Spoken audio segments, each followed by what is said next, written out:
How you doing? This is Mario with Clean Cut Landscape, and we're in Old Metairie today, completing a complete landscape installation.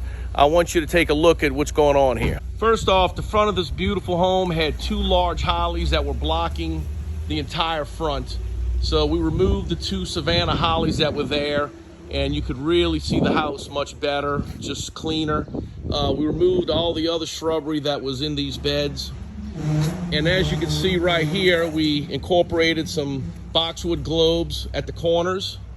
We put some dwarf white pentas across the front. These are some nice pink drift roses. We also added some blue Victoria salvia.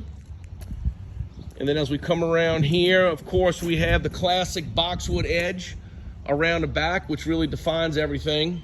As we make our way to the front, we've got some more boxwoods. We have an Oakland holly that'll stay kind of small and not cover up the entire front. Those are pink shishi camellias right across the front. And then these are purple diamond loropetalums, which will look good with that stucco color. And that's a medium grower. Let that get about 2 feet tall. It'll make a nice backdrop.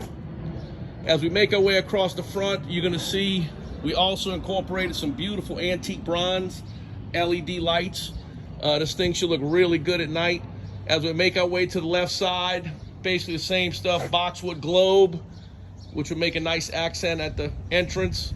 We come around here, we've got some nice foxtail fern. When you're doing a landscape installation, you have to consider sunlight.